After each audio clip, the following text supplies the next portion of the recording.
तो सभी का स्वागत है मेरे चैनल पे द नॉलेज हब में। नॉलेज हब इसलिए चैनल का नाम दिया गया है, तो छोड़ो डिस्कस करते हैं हम आर्टिकल के बारे में। ठीक है, what is the definition of article. And generally हम सभी को पता है कि आर्टिकल तीन तरीके के होता है, क्या, ए एंड द। ठीक है, उसका इस्तेमाल कैसे करना है, रियल लाइफ में उसका इस्तेमाल किस तरीके से होता है, और एग्जामिनेशन, किसी भी तरीके की एग्जामिनेशन अगर हम फेस करते हैं रियल लाइफ में, तो उसको हम किस तरीके से टारगेट करेंगे, that is our main motto. ठीक है ना, क्योंकि एग्जामिनेशन में जो क्वेश्चंस का लेवल होता है वो थोड़ा डिफरेंट होता है, वो कॉन्सेप्चुअल बेस होता है। ठीक है, ऐसा नहीं है कि हमने बोल दिया कि वोवल से स्टार्ट हो रहा है तो एन लगा दो, या कॉन्सोनेंट से स्टार्ट हो रहा है तो ए लगा दो, है ना, कहीं पे स्पेसिफाइड हो रहा है तो द लगा दो। तो काफ़ी सारी चीज़ें हैं। ग्रेजुएशन लेवल पे जितने भी सारे स्टूडेंट्स इस चैनल से जुड़ने वाले होंगे, या फिर आप कोशिश करेंगे और लोगों को जोड़ने की, ताकि आपका नॉलेज और ज़्यादा इंक्रीज हो पाए regarding to the English language. Firstly I am just focusing on the English language here.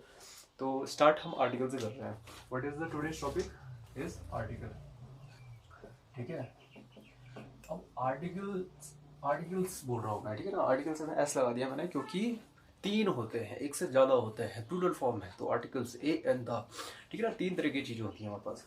तो पहला जो बेसिक मैं डील करने वाला हूँ, आपको ये बता दूँ कि आपने ए और एन, दो भाइयों के नाम तो सुन रखे होंगे।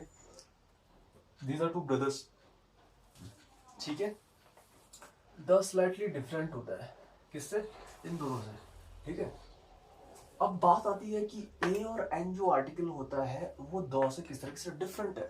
ठीक है ना, तो सबसे पहले जो बात आ जाती है वो आती है कि जो ये ए एन होता है ना, this is the weak form of adjective one.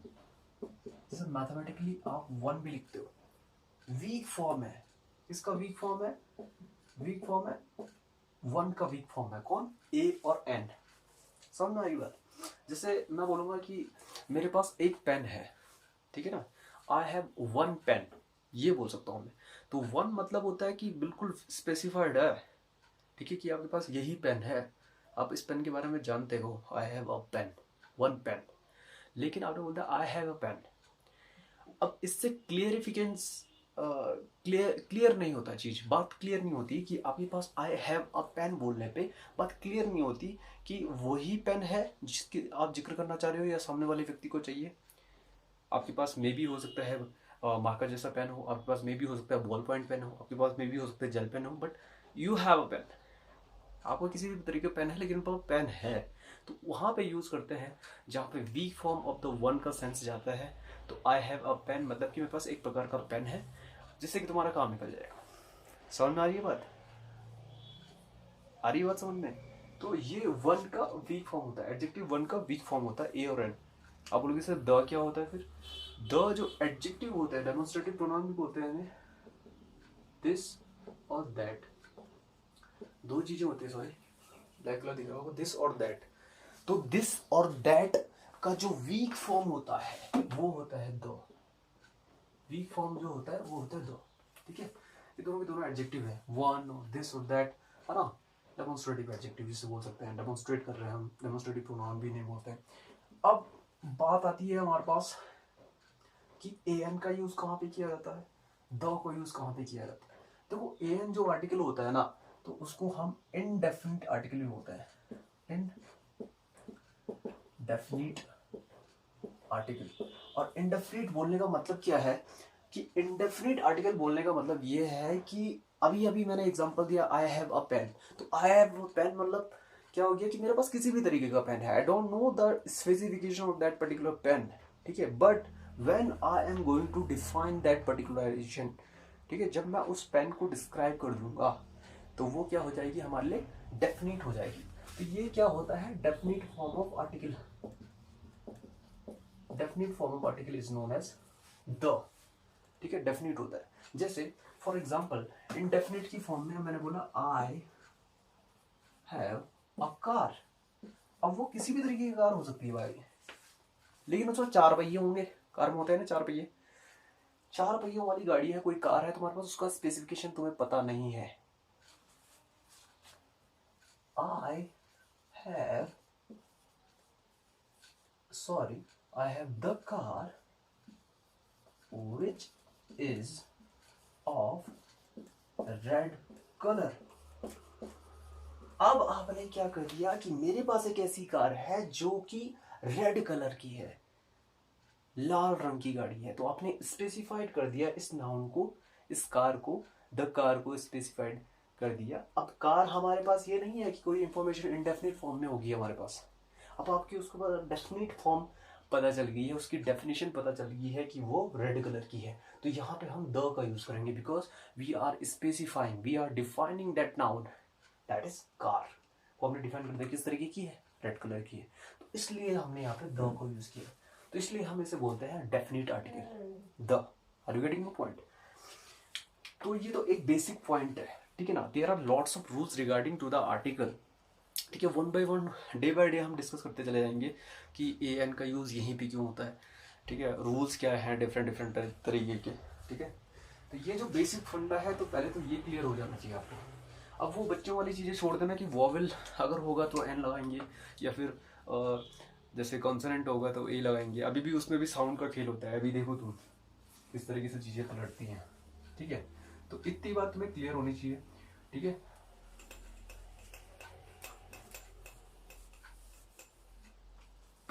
अब चलते हैं हम अपने आर्टिकल की तरफ। एक सीट मैं आपको दे रहा हूँ, ठीक है ना, जिसमें मैंने डेफिनेट और इस तरीके की चीज़ों को वर्णन किया है। लेकिन सबसे पहले मैं थोड़ा सा एक चीज़ और बता देता हूँ, ठीक है। अब इनके पैटर्न के बारे में बात करते हैं कि पैटर्न क्या होता है। पैटर्न इन द सेंस कैसे हम ए एन द का यूज करते हैं, ठीक है। अगर जनरलाइज्ड सेंस में हमारा जो रूल्स के बिना जैसे हम सेंटेंस फ्रेमिंग करते हैं, जनरलाइज्ड में जो सिंपल सेंटेंसेस होते हैं, तो जो सिंपल स्ट्रक्चर होता है आर्टिकल को यूज करने का, वो क्या होता है आपके पास, वो होता है आर्टिकल, ठीक है। ए एन द कुछ भी हो सकता है प्लस नाउन। नाउन से पहले, नाउन को डिफाइन करने के लिए आर्टिकल यूज होगा, ठीक है। अगर मैं एडजेक्टिव यूज कर देता हूँ, कोई एडजेक्टिव यूज कर देता हूँ, तो एडजेक्टिव किसकी विशेषता बताते हैं, नाउन की विशेषता बताते हैं। तो नाउन से पहले और एडजेक्टिव से पहले भी आर्टिकल ए और एन द का प्रयोग होगा। अब मैंने एडजेक्टिव की विशेषता बताने वाला चीज क्या होता है, एडवर्ब। एडवर्ब, एडजेक्टिव और नाउन अगर हमारे पास है, तो उस केस में हम एडवर्ब से पहले आर्टिकल का यूज करेंगे। Are you getting my point? समझ में आ रही बात? तो ये जो सेंटेंस फ्रेमिंग है, आपको ये पता होना चाहिए कि नाउन से पहले आर्टिकल लगता है। अगर एडजेक्टिव होगा तो एडजेक्टिव से पहले आर्टिकल लगेगा, और एडवर्ब और एडजेक्टिव और नाउन होगा तो आर्टिकल एडवर्ब से पहले लगेगा। इस चीज को समझने के लिए थोड़ा सा मैं एग्जांपल से क्लियर कर देता हूँ। जैसे मैं बोलूंगा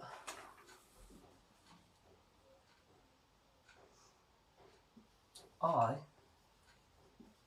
have a pen, मेरे पास एक पेन है। I, ये नाउन हो गया आपका, इससे पहले आर्टिकल लग गया, बिल्कुल सही है। I have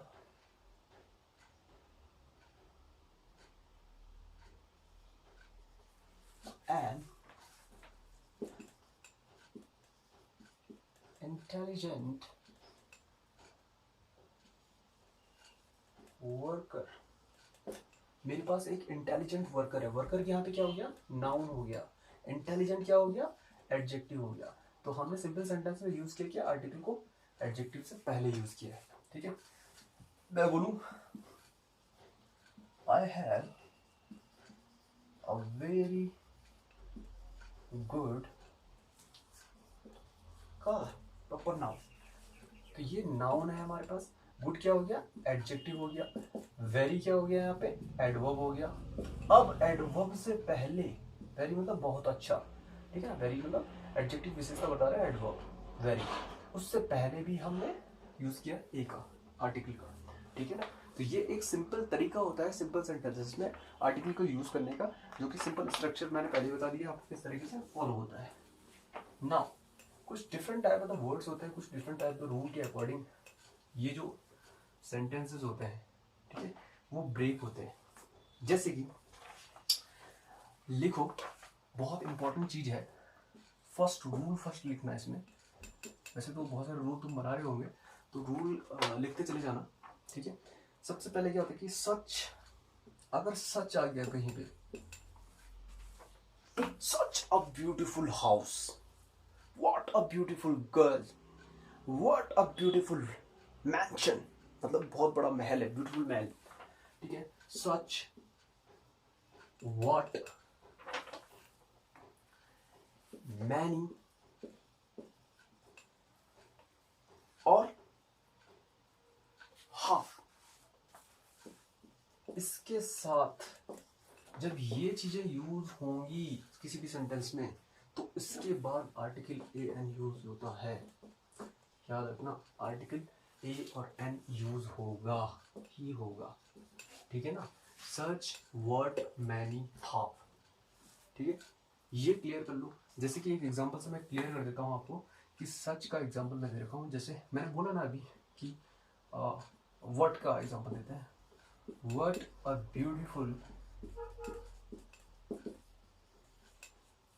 beautiful car you have। विस्मयादि बोधक चिन्ह आ जाएगा, एक्सक्लेमेटरी सेंटेंस हो जाएगा, यू हैव, ठीक है। अगर मैं बोलता हूं इसी सेंटेंस को, What a beautiful car have you, ये क्वेश्चन मार्क बन जाएगा क्योंकि यहाँ पे हेल्पिंग वर्ब पहले आ चुकी है। समझ में आ रही बात? ओके, तो इस तरीके से व्हाट के बाद, सच के बाद, मैनी के बाद, हाफ के बाद जो भी आर्टिकल यूज होगा वो यूज होगा अ, ठीक है ना। ऐसा नहीं होगा a what a beautiful car you have, a what a beautiful car have you, इस तरीके से नहीं बोलेंगे, लेकिन बोलेंगे क्या, what a, such a, many a, half a. समझ में आ रही बात? तो this is the rule number first. Now we are going to rule number second. अच्छा, द का यूज लिख लो जरा। द के लिए क्या होता है, ऑल, बोथ, डबल। जहां पे आपको इस तरह की चीजें मिल जाएंगी, ऑल, बोथ, डबल, ठीक है ना। तो इसमें क्या होता है, इसमें द का यूज होता है, ठीक है ना। आर्टिकल द का यूज होता है, वहां ए एन का यूज नहीं करेंगे। ए एन का यूज मैंने तुम्हें पहले बता दिया। अब यहां पे आ जाओ, एग्जाम्पल बोलेंगे। मैंने बोल दिया all the boys of this class will go out. All the boys of this class of will go out, मतलब ऑल द बॉयज यहाँ पे क्या रिप्रेजेंट कर रहा है, ध्यान से देखना जरा, थोड़ा सा एक नई चीज बताने जा रहा हूँ। All the boys of this class will go out, जितने भी इस क्लास में बॉयज हैं, हो सकता है टीचर्स भी होंगे, हो सकता है गर्ल्स भी होंगे, हो सकता है पियोन्स होंगे, कुछ कर्मचारी होंगे, लेकिन मैंने बोला all the boys of this class. All the boys of this class मतलब जितने भी सारे लड़के हैं इस क्लास में, विल गो आउट, बाहर जाएंगे, ठीक है। अब भी इसी वक्त, अब बाहर जाएंगे तो ऑल द बॉयज मतलब किसी नंबर ऑफ, जितने भी नंबर ऑफ बॉयज क्लास में उपस्थित हैं उनके लिए कहा गया है, ध्यान रखना। लेकिन इसी सेंटेंस में अगर मैं यूज कर दूं ऑल बॉयज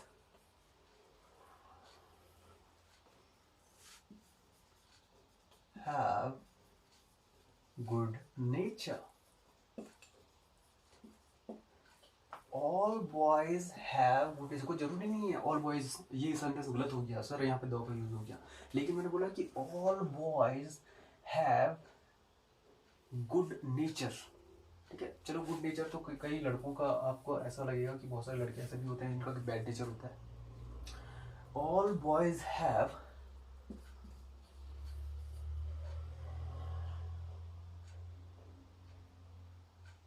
टू ईयर्स, ठीक है, दो कान होते हैं ना, सारे लोगों के दो कान होते हैं।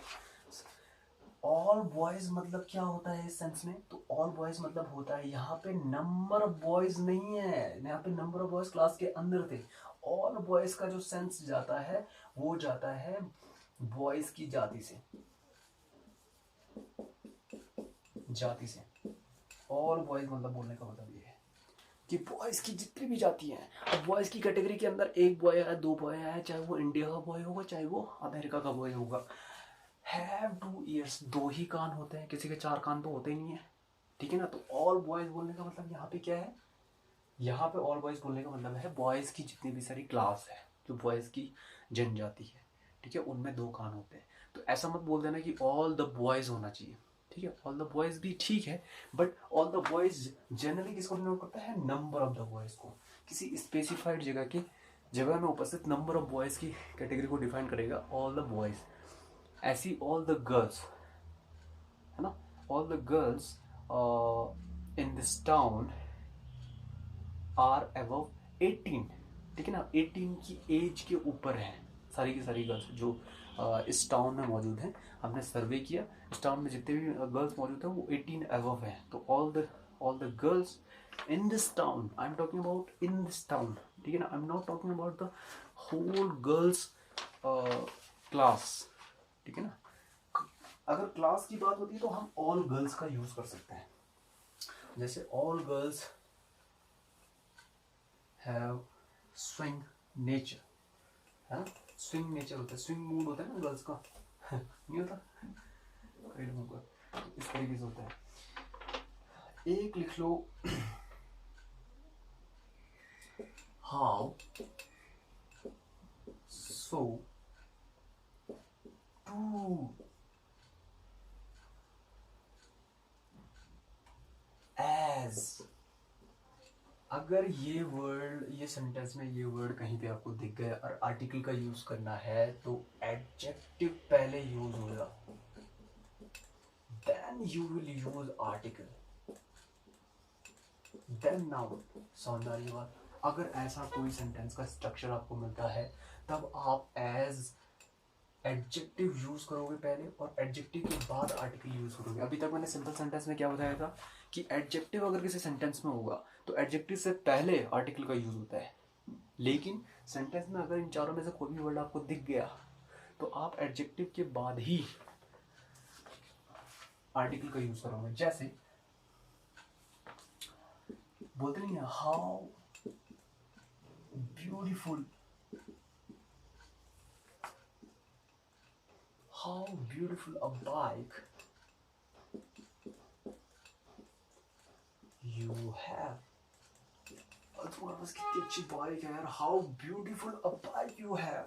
लेकिन यहाँ पे ये नहीं बोलेंगे हाउ अ ब्यूटीफुल बाइक, गलत हो जाएगा, ग्रामेटिकली रॉन्ग है। This sentence is grammatically wrong क्योंकि आपने हाउ का यूज किया है, ठीक है। तो हाउ के यूज में क्या होता है कि आर्टिकल जो लगता है वो एडजेक्टिव के बाद लगेगा, यानी कि यहाँ पे लगेगा। That sentence is correct, that sentence is wrong. समझ आ रही बात। कहीं पे भी आपको हाउ सो टू एज दिख गया, उसके बाद एडजेक्टिव का यूज करोगे और उसके बाद ही आर्टिकल का यूज होगा। ये छोटी छोटी बातें आपके एग्जामिनेशन में डायरेक्टली हिट करके आती है, ठीक है, और इन छोटी छोटी बातों को हम नज़रअंदाज कर देते हैं जिस वजह से हमारे क्वेश्चन गलत हो जाते हैं। तो ये चीज़ें नहीं होनी चाहिए, ठीक है ना। तो इन चीज़ों में अपनी पकड़ बनाए जितना ज़्यादा हो सकता है। अब एक छोटी सी चीज़ मैं डिस्कस करने वाला हूँ, उसके बाद हम एक 10 क्वेश्चन की सीरीज लगाएंगे और उसमें आप ये ध्यान में रखोगे कि आपके क्वेश्चन कितने सही हुए। 10 या 16, 15, 16 जितने भी हो सकते हैं हमसे उतने क्वेश्चन करेंगे। उसके बाद आप लगाना कि आपके कितने क्वेश्चन जो है सही हुए हैं, ठीक है। अब यहाँ पे जो मैं बात कर रहा हूँ, इधर आ जाओ, साउंड के बारे में बात करते हैं। SOUND, साउंड के बारे में बात करते हैं। जैसे जब प्रोनाउंसिएशन हम किसी चीज़ का करते हैं तो उस प्रोनाउंसिएशन के सेंटेंस है जिसमें वर्ड यूज हो रखा है नाउन, उससे पहले अगर आपको आर्टिकल यूज करना है तो वर्ड का जो सबसे पहला लेटर होगा उसके साउंड में हमें फोकस करना है। We will have to just focus on the sound of first letter of that word of that noun to use article, ठीक है। कैसे, जैसे जैसे मैंने बोल दिया नॉलेज,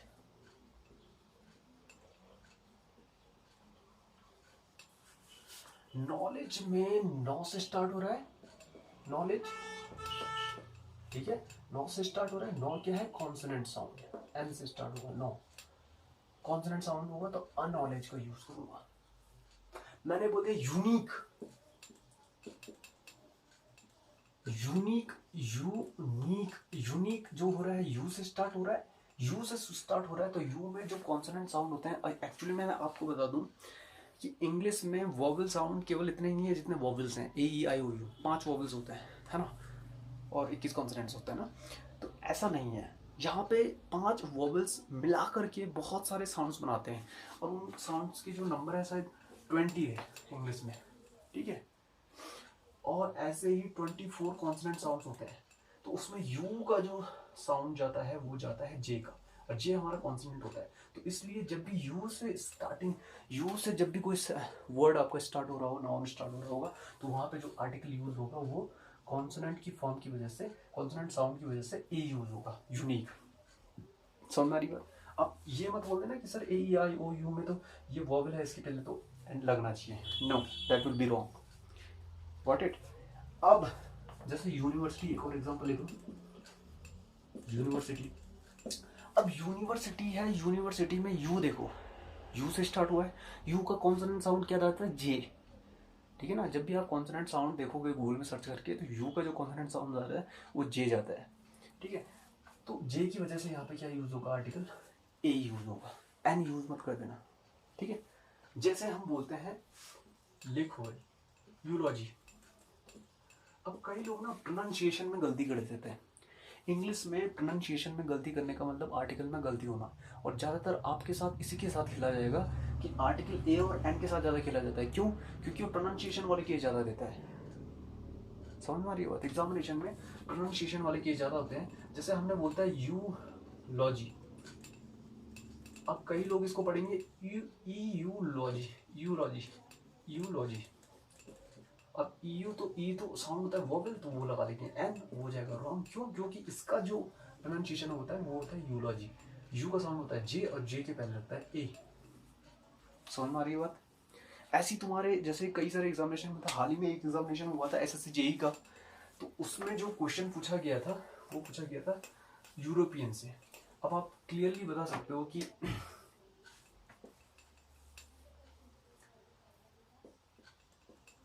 यूरोपियन, ठीक है।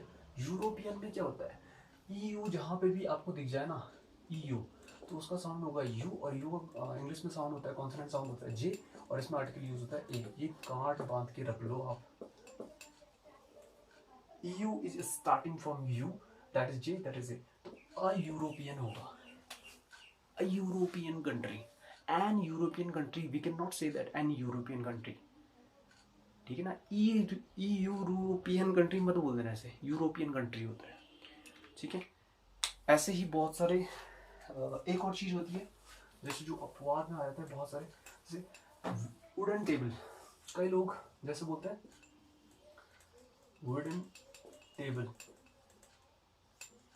अब वुडन टेबल में आप अगर बोलोगे वुडन तब तो सही लगा के आ जाओगे, लेकिन आप बोलेंगे वुडन टेबल, कई लोग बोलते हैं ना शॉर्ट फॉर्म डब्ल्यू को कौन साइलेंट करते हैं, वुडन टेबल बोल के देख लेते हैं। वुडन टेबल में तो एन लग जाएगा, क्योंकि वो तो स्वर होता है, वो तो हमारा वोकल्स होता है। वुडन टेबल में वो जो साउंड जाता है वो डब्ल्यू का साउंड जाता है, डब्ल्यू कॉन्सोनेंट है, तो इसके अकॉर्डिंग तो ए लगेगा। इसका प्रोनाउंसिएशन होता है वुड, वुड वॉ से स्टार्ट होता है, और वो का कॉन्सोनेंट साउंड क्या होता है? डब्ल्यू, ठीक है। तो डब्ल्यू के अकॉर्डिंग यहाँ पे अब वुडन टेबल आएगा, ना कि an wooden table. An wooden table यहाँ पे गलत हो जाएगा। समझ आ रही बात? अच्छा, अगर मेरे को एक चीज बता दो, आप एक चीज बता दो, बहुत कंफ्यूजिंग होता है, बहुत सारे लोग गलत कर जाते हैं। YEAR, ईयर, हम बोलते हैं we are living in the year 2022, ठीक है, we are living in this year, ठीक है। अब ईयर के साथ क्या आता है? हम बोलेंगे, अगर बोलोगे आप ईयर, प्रोनाउंसिएशन इसका आपने ईयर कर दिया, तो आप बोलेंगे एन ईयर सर। मैंने बोला ओहो year, very good, an year. लेकिन इसका जो प्रोनाउंसिएशन होता है ईयर ना होने की वजह क्या होता है? ये ईयर यो से स्टार्ट होता है, और यो का साउंड मैंने बता दिया कॉन्सोनेंट जे में जाता है, और ये ए अपने पीछे लगता है, तो ये हो जाता है अ ईयर, ठीक है। एन गलत हो जाएगा। समझ आ रही बात? तो ये चीज़ें ध्यान रखना है, साउंड को बहुत ज़्यादा ध्यान रखना है। तभी तो बोला जाता है प्रोनाउंसिएशन क्या होता है कि एक एक छोटी छोटी चीज़ का आपको ख्याल रखना पड़ता है।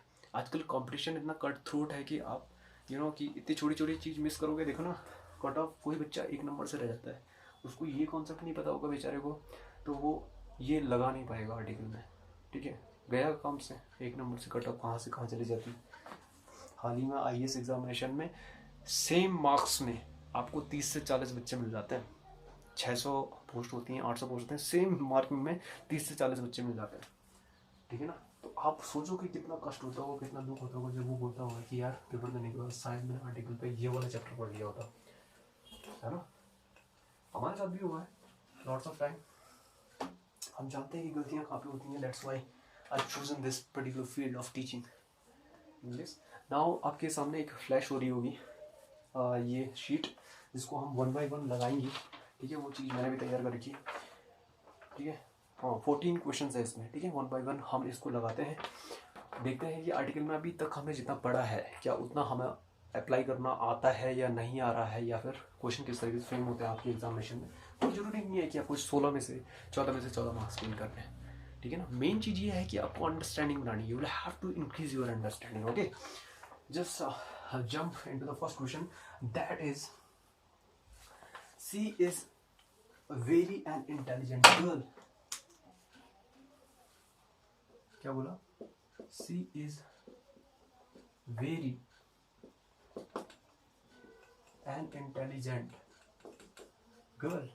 अब she is very an intelligent girl, she is very an intelligent girl, simple sentence है, सिंपल सेंटेंस है सर। ठीक है, सी इज वेरी, तो एन कहाँ पे यूज होगा? वेरी के पहले होगा। क्यों? क्योंकि ये एडवर्ब है, ये एडवर्ब है जो विशेषता बताता है इस इंटेलिजेंट एडजेक्टिव की, और उसके बाद गर्ल नाउन यूज हो रखा है, तो एन वेरी के पहले लगेगा। यहाँ पे रॉन्ग क्वेश्चन लगा रखा है। समझ में आ रही बात?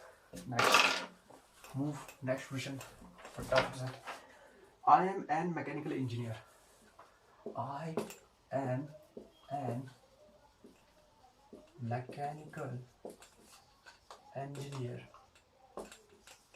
ठीक है, दूसरा question, I am an mechanical engineer, mechanical engineer, तो मैकेनिकल किससे शुरू होता है? मॉ से शुरू हो रहा है। मॉ कैसा साउंड है? Consonant sound. क्या लगेगा? ए। एन गलत है, ए लगेगा। पहले आप लगा लेना, जब मैंने स्टार्टिंग में वो पेपर दिया था आपको, तो वो लगा लेना पहले आप। ठीक है ना? तो उसके बाद अपना टैली करना, ये क्वेश्चन के आंसर टैली करना कितना आपके सही हो रहा है। तीसरा क्वेश्चन नेक्स्ट बोलते कि आई saw a beggar who was sitting near the station। I saw a beggar who was sitting near the station। अब यहाँ पे दो चीजें हैं, रुक जाओ जरा। ठीक है, क्योंकि आपने बोला सर कि नाउन अगर आप डिफाइन कर देते हो, ठीक है, तब हम द का यूज करते हैं। सेंटेंस को देख के आपको अगर ये दोनों फीलिंग आ रही है, तो यहाँ पे ए भी यूज हो सकता है और द भी यूज होता है। क्यों? क्योंकि अगर कोई व्यक्ति आपके सामने आया, तो आपके सामने अगर वो पूछता है कि क्या आपने एक ऐसे बैगर को देखा जो कल बैठ रहा था स्टेशन पे, यस, अगर आपका आंसर है yes I saw the beggar, तो आप बोलोगे I saw the beggar. A beggar use नहीं बोलोगे, आई शॉ द बैगर का यूज करोगे। ठीक है, क्यों? क्योंकि आपको पता है कि वही बैगर था जो बैठ रहा था। लेकिन अगर आपको श्योरिटी नहीं है, you are not determined about that beggar कि वही बैगर था कि नहीं था, लेकिन बैगर जैसे दिख रहा था, तो आप वहां पे यूज करोगे I saw a beggar who was sitting at the station. Are you getting my point और नॉट? ठीक है, तो यहाँ पे ए और द दोनों का यूज हो सकता है। ठीक है, ऐसे कंफ्यूजन क्वेश्चन वो देंगे नहीं, लेकिन फिर भी अगर वो बोल सकता है कि ऑप्शन में हो सकता है ए एंड द, या फिर ए और द, तो आप द में टिक करोगे। समझ आ रही बात? Are you getting my point? Fourth one, next. I found an unique concept of physics, पहले बता दिया है। यूनिक के साथ यू से स्टार्ट हो रहा है, तो ऑ लगेगा। ठीक है। Fifth one, a lot of people wants to study and do job in an European country। European country मैंने पहले बता दिया, यूरोपियन यू से स्टार्ट हो रहा है, साउंड जे का जाता है। जे क्या है? कॉन्सोनेंट है, तो कॉन्सोनेंट के साथ ए का यूज होगा, एन गलत यूज हो रहा है। ठीक है, एन गलत यूज होगा। He is a intelligent teacher, he is a intelligent teacher. छठवां देखो, he is a intelligent teacher. Intelligent आई से शुरू हो रखा है, ई से प्रोनाउंसिएशन शुरू होता है। इंटेलिजेंट ई से शुरू होता है ना प्रोनाउंसिएशन, ई का साउंड क्या जा रहा है, वोवेल साउंड जा रहा है। क्या यूज होगा वोवेल साउंड के लिए, एन यूज होगा, ए गलत है, an. He is an intelligent,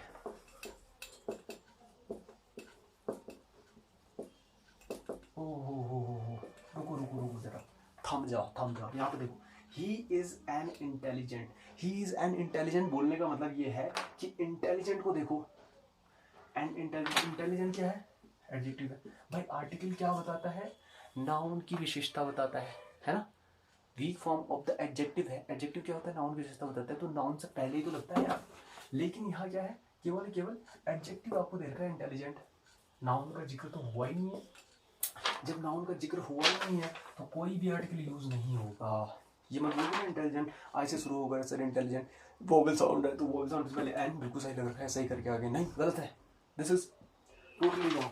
यहाँ पे जब तक नाउन नहीं होगा तब तक हम कोई भी आर्टिकल यूज नहीं करेंगे, सीधे बोलेंगे he is intelligent, you are good, I am best, I am the best होता है वैसे तो सुपरलेटिव जैसा, इस तरीके से ये चीज़ें यूज होती हैं।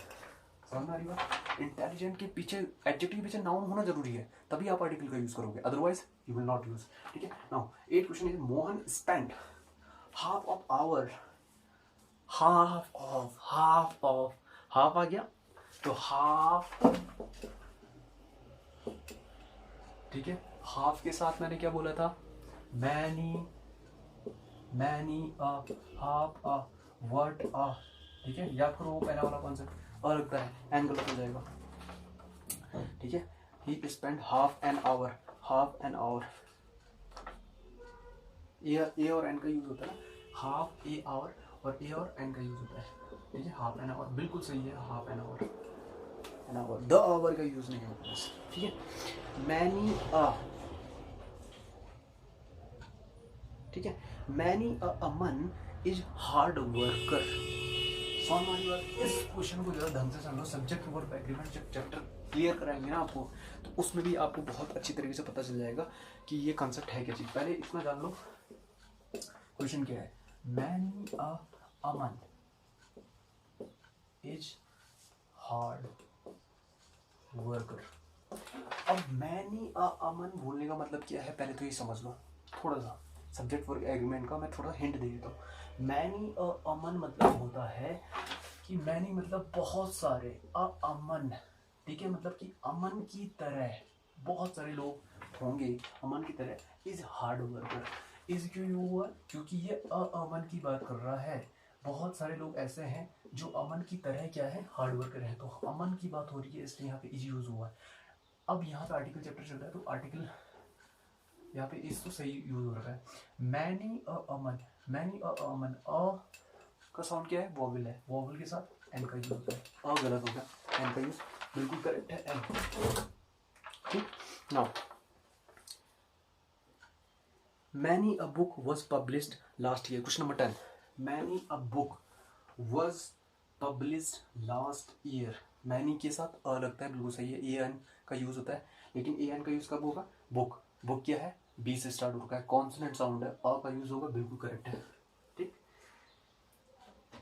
11वां क्वेश्चन देखो, what and foolish behaviour she has, what and foolish behaviour होगा, फुलिश क्या होगा, व्हाट के साथ ए और एन का यूज होगा, डेफिनेटली होगा, लेकिन ए का यूज होगा या एन का यूज होगा, फुलिश क्या है, एफ से शुरू हो रहा है, एफ क्या है, कॉन्सोनेंट, कॉन्सोनेंट के साथ फुलिश, फू से शुरू हो रहा है, साउंड क्या जा रहा है, फू का, फू क्या होता है, एफ से स्टार्ट हो रहा है, तो एफ का जो साउंड जाता है वो क्या है, कॉन्सोनेंट साउंड, तो यहाँ पे ए का यूज होगा, न कि एन का, एन गलत है, ए सही है। ठीक है, 12वां देखो, all a girls were sent to the another school। अब all, डबल है ना, इनके साथ क्या यूज होता है, द का यूज होता है, तो यहाँ पे all the girls होगा, were sent, all the girls were sent to the another school, all के साथ द का यूज होगा, double a amount which you borrow from me। ठीक है, डबल द अमाउंट होगा, all डबल, इनके साथ क्या होता है, द का यूज होता है, how a foolish person you are, ठीक है ना, वही हो गया, हाउ के साथ लास्ट वाला जो केस था, लास्ट वाला जो रूल था क्या था, हाउ के साथ, ठीक है, सो, टू, एज के साथ एडजेक्टिव यूज करते हैं, फिर एडजेक्टिव के बाद यूज करते हैं। ये व्हाट की तरह नहीं चलता है, मैनी की तरह नहीं चलता। What a pleasant surprise you have given me, many pleasant surprise they have given us, ठीक है, इस तरीके से नहीं चलता। हाउ का केस अलग है, how a foolish you are नहीं होता, हाउ फुलिश यू आर होता है, ठीक है, या फिर हाउ फुलिश आर यू होता है, ठीक है ना। तो ये क्वेश्चन थे आर्टिकल से रिलेटेड और इस पर्टिकुलर चैप्टर से रिलेटेड, ठीक है। लेकिन आर्टिकल का ये केवल 1 to 2% है, अभी बहुत सारे रूल्स हैं जिसको हम डिस्कस करेंगे day by day. If you are connected with me और आपको ये लगता है कि बहुत सारे लोगों को इस तरीके की इन्फॉर्मेशन की ज़रूरत है, तो प्लीज़ शेयर दिस वीडियो। आप शेयर करोगे नहीं करोगे कोई बात नहीं, मुझे तो पढ़ाना है भाई, ठीक है ना। मैं तो लगातार इसी तरीके की वीडियोस बनाता रहूँगा और आपका नॉलेज इंक्रीज करता रहूँगा। इतनी छोटी छोटी चीज़ें अगर काउंट होती हैं आपकी लाइफ में कुछ बिगर करने के लिए, तो वहीं पे मेरी सफलता है, ठीक है। That is enough for me. So it is let's call it a day. Call it a day मतलब होता है इसकी समाप्ति करते हैं आज के लिए बस इतना ही। फिर मिलेंगे कल एक नई वीडियो के साथ क्या इसी आर्टिकल चैप्टर को कंटिन्यू करते रहेंगे जब तक कि खत्म ना हो जाए, अंतिम सांस तक करते रहेंगे, ठीक है। तब तक के लिए जय हिंद, जय Bharat, thank you very much.